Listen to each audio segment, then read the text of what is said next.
Hello there. Today, I'd like to take you on an ASMR exploration of the history of dressing tables. This might seem like a rather strange subject for a history talk, because dressing tables aren't exactly known for their historic importance. However, I rather like delving into domestic history. It gives us a behind-the-scenes look at the past, which can shed all sorts of fascinating light on human behaviour. Dressing tables, in particular, offer us a glimpse into rituals of grooming and self-adornment that have probably been with humankind ever since the dawn of civilization. So, for the next half hour or so, we're going to explore the history of this apparently unassuming object. Then we'll finish off with a brief look at the interesting symbolism that's associated with the dressing table. As usual, there will be pictures on the video to accompany our topic, but there's no need for you to look at them if you don't want to. If you prefer, you can just close your eyes, relax, and let my voice guide you.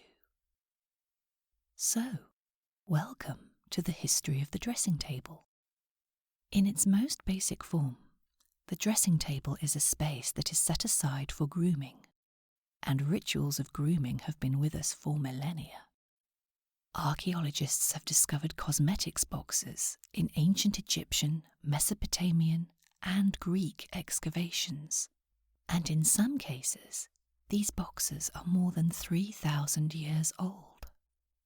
It's easy to speculate that such cosmetics boxes would have been used in conjunction with a table or a shelf to create a dedicated dressing space. However, it's not until the 16th century that we find one of the earliest depictions of an actual dressing table in art. This is in a striking portrait of a woman, which dates from around 1590 and is said to represent Diane de Poitiers, the mistress of Henry II of France. The painting, by the master of Fontainebleau, depicts a noblewoman sitting before a table that is spread with a scarlet cloth, upon which there is a comb, an open jewel box, and an ornately framed mirror. All items that we would recognise today from a modern dressing table. Because it's not known for certain whether the painting depicts Diane de Poitiers or not, the work is often known simply as a woman at her toilette, and the word toilette is frequently used from this period onwards to signify both the routine of grooming and also the setting where that grooming takes place. In other words, the dressing table. The name toilette comes from the cloths that were spread over the surface of the table in order to protect it from spilled oils or cosmetics. These covers, made of a linen fabric known as toile, gave their name to the toilette, and the term continued to be used to describe dressing tables right up until the 20th century. Diane de Poitiers wasn't the only woman to be depicted in this way. The subject of a woman at her toilette became exceedingly popular with artists during the 17th century. They tend to show a woman sitting or standing before her dressing table in a revealing state of undress and looking into the mirror while engaged in an act of washing, dressing, or adorning herself with jewellery. Perhaps the popularity of this subject matter was partly due to the frisson it created in showing a woman engaged in an intimate and deeply personal act of grooming, and while only semi-clothed. However, in royal circles at least, the toilette did not remain a private act for very long, because by the 18th century it had been transformed from a personal routine into a public spectacle. It was a woman, another mistress of another French king, who achieved this transformation. Madame de Pompadour, the favourite of King Louis XV, began the practice of receiving visits from friends and courtiers while she was getting ready at her dressing table in the morning. In doing so, she started a fashion that turned the morning routine into a heightened social activity. The toilette quickly became a public ritual for members of the royal household, and to seal her power as a trendsetter, Pompadour even commissioned a portrait of herself at her toilette, which was painted by François Boucher and hangs today in the Louvre Museum in Paris. In this painting, Pompadour is shown sitting at her dressing table, clad in a gauzy white and pink negligee. In her two hands, she's holding a rouge box and a rouge brush, and the brush is laden with crimson powder that she's just about to apply to her face. Her dressing table is covered with a white toile cloth and holds a mirror, a powder jar with an opulent feather puff, a blue ribbon, which is presumably for her hair, and a posy of fresh flowers. In subject matter, the painting evokes the same themes as earlier depictions of women at their toilettes, yet there's a striking difference in its execution, because in this portrayal, Pompadour doesn't gaze coyly into her mirror or avert her eyes away from the onlooker. Instead, she looks straight out of the canvas, directly at the viewer. Her agency and authority are immediately apparent, so while the viewer appears to be witnessing her in a conventionally alluring and intimate setting, it's also quite clear that the viewing is by invitation only, and that Pompadour is issuing that invitation strictly upon her own terms. Madame de Pompadour's transformation of the conventional woman at her toilette scene into an audacious power play echoes her influence at court, and her transformation of the toilette into a fashionable social event. The new public nature of the toilette led to an expansion of the morning grooming routine, which became more self-consciously elegant and could last for many, many hours. As it became more complicated and more costly, so did the dressing table itself. A plain table covered with a cloth was no longer enough, and dressing tables became dedicated pieces of furniture which were designed and decorated to reflect the wealth and glamour of their owners. It's worth remembering that, at this time, the nobility of both sexes engaged in the toilette, and therefore men and women indulged in this ritual. In fact, grooming routines for gentlemen could be longer and more complex than they were for women, as, in the late 18th century, smart beaux and dandies dominated the social scene. However, by the middle of the 19th century, fashions for men had changed. Dandies were no longer approved, and men's clothing became more sober.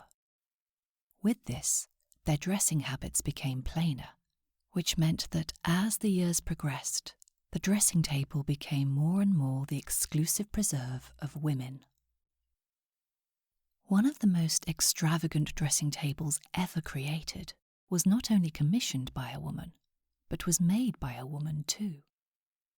The artist Marie Desarnaud, who had founded her own crystal glassworks, L'Escalier de Cristal, in 1802, was commissioned in 1817 to create a dressing table for the Duchesse du Berry. You can still see this dressing table today in the Louvre in Paris, and it's quite a sight to behold. All the visible parts of the table are made either from cut crystal or gilded bronze, and the result is a glittering, ethereal-looking object that dazzles the onlooker. The crystal is so bright and shiny, it hardly seems practical enough to be used as an everyday dressing table. And yet, the fact that the crystal reflects light from every available source actually makes it a rather useful setting for applying cosmetics, especially as it was made in the age before electric light, when candles would have been the only way to light the table in the evenings. While the Duchesse du Berry's dressing table embodied the height of luxury and wealth, the advent of the Industrial Revolution led to the manufacture of mass-produced, more affordable furniture, which meant that purpose-built dressing tables could now be owned and enjoyed by a far wider range of women. Although these factory-made pieces were fashioned from plain wood, not crystal, they were still decorated and carved with pretty designs. By this time, the 18th century fashion for the public toilette had waned, and once again dressing tables were associated with private spaces, where a woman could attend to her adornment in seclusion. For that reason, they were usually placed in the bedroom, or, if the woman was wealthy enough, in a separate dressing room, which was known as a closet. But even though both the bedroom and the closet were regarded very much as private spaces, the dressing table remained dedicated to a rather public task, the task of creating an attractive face that would satisfy society's demands that a woman should look as pleasing as possible. This contradiction between the public and the private was perhaps one reason why the dressing table became, once again, a source of fascination for artists. We've already seen how, from the Renaissance era onwards, the subject of a woman at her toilette became a popular choice for painters and art patrons. But by the 19th century, you can also find a similar preoccupation with dressing tables and dressing closets in literature. Novelists such as Samuel Richardson, Wilkie Collins, and Anthony Trollope all created scenes in which their female characters either write or hide important letters at their dressing table, while Charles Dickens memorably uses the dressing table in Great Expectations as the setting where Pip first encounters the formidable Miss Havisham. The dressing table as a setting for intimate drama or intrigue continued into the 20th century, when the opportunity for depicting those dramas was expanded by the advent of film. Many early Hollywood movies contained scenes of women sitting at their dressing tables, and these scenes were designed to give the viewer the thrill of seeing a heroine in an intimate setting. Directors and scriptwriters soon realized that dressing table scenes could become a convenient shortcut for depicting the heroine's intimate feelings, or for providing a frisson of sexual tension that wouldn't upset the censor. Hollywood dressing tables also became effective tools for marketing, as the studio publicists realized that they were the perfect background for showing off the glamour and sophistication of their female stars. Designed to be seen in photo shoots, these tables were created in the latest styles and were covered with luxurious details, such as exquisite perfume bottles, expensive makeup, glittering jewellery, extravagant bunches of flowers, and rows of shining lights. This paraphernalia not only reflected the beauty of the actress it showcased, it also created a kind of luxurious escapism for female fans and audiences who enjoyed following and emulating every detail of the lives of their favourite stars. Just like Madame de Pompadour in the 18th century, actresses such as Jean Harlow and Ginger Rogers held court at their dressing tables, which once again became the setting for public rituals of glamorous aspiration. The celluloid fantasies of the 1920s and 30s were responsible for a huge leap in cosmetic sales, as well as a surge in the popularity of dressing tables. Women who craved their own piece of Hollywood glamour could recreate it through their own dressing tables at relatively little expense, and magazines of the era frequently carried articles with ideas for embellishing a dressing table on a budget. In a 1929 edition of Photoplay magazine, the dressing table of one 1920s starlet is discussed in the following way. "You'll all be copying Lois Moran's dressing table, for it's just so easy to do. Just a few yards of stiff taffeta, a kidney-shaped board and a can of paint, and presto, there you are. For a simple home, There's no more satisfying a dressing table than this type. The kidney-shaped style of dressing table mentioned in this article, which was usually fitted with a swing mirror and was draped to the floor in fabric ruffles, became increasingly popular in the 1940s and 50s, when a combination of war and austerity forced women to be resourceful in their quest for glamour. A fabric dressing table cover in a pretty pattern could be sewn at home and used to hide a plain, cheap table and make it look more glamorous and romantic. It's this style of table that many of us think of when we hear the phrase vintage dressing table. But, of course, these cloth-covered tables were also the direct descendants of those early toile-covered tables that featured in Renaissance paintings. I rather like the fact that, in spite of 400 years of developing styles and an explosion in the commercialization of female beauty, dressing tables still remained pretty much as they had been for centuries. They are, in that sense, truly timeless pieces of furniture.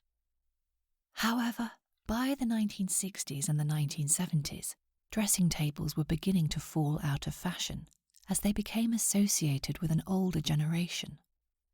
Furniture designers attempted to reinvent the piece for younger consumers by focusing more on its function than on its decorative glamour.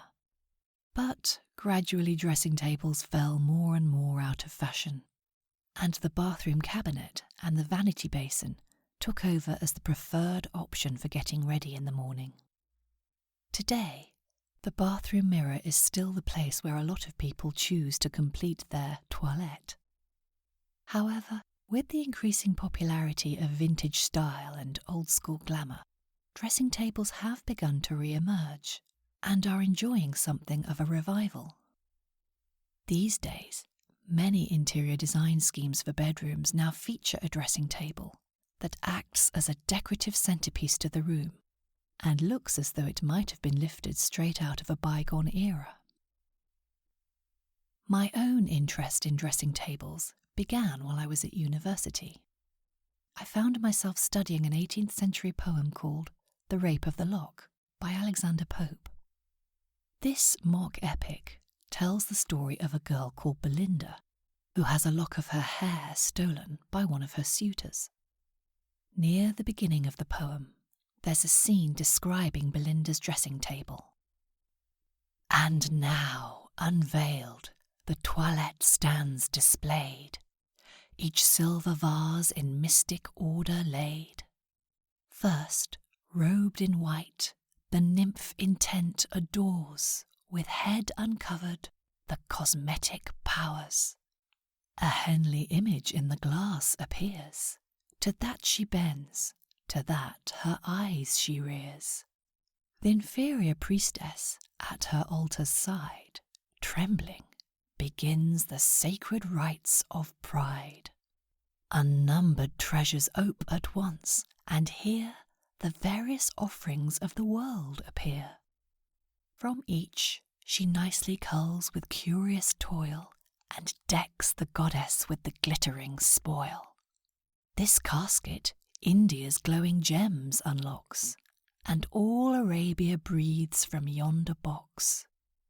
The tortoise here and elephant unite, transformed to combs, the speckled and the white.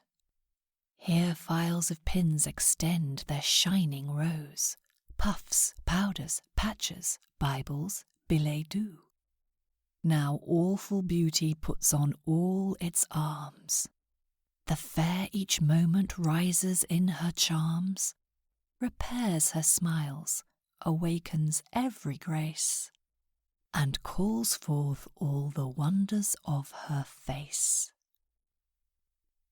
Although the 18th century language in this passage might make it sound a little alien to modern readers, it's basically describing Belinda sitting at her dressing table while her maidservant stands next to her, helping her to dress. In true mock epic style, the scene imagines the dressing table as an altar, with Belinda as the goddess who will be worshipped for her beauty, and her maid as the inferior priestess who serves at the altar. Beyond the complex hyperbole, however, we can still find, in this description, many items that would be recognisable on a modern dressing table today. The silver vases that Pope mentions are the containers that hold Belinda's cosmetics. The casket of glowing gems from India is her jewellery box.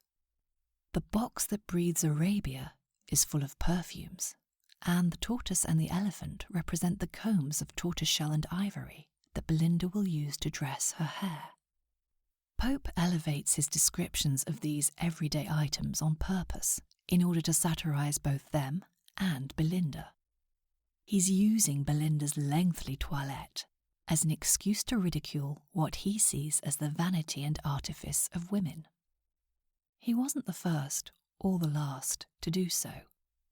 Dressing tables have often been singled out as symbols of vanity, used to demonstrate the moral weaknesses of the female sex. However, perhaps unintentionally, there's a deeper resonance in Pope's description of the dressing table as an altar, a resonance that perhaps undercuts his own satirical intention.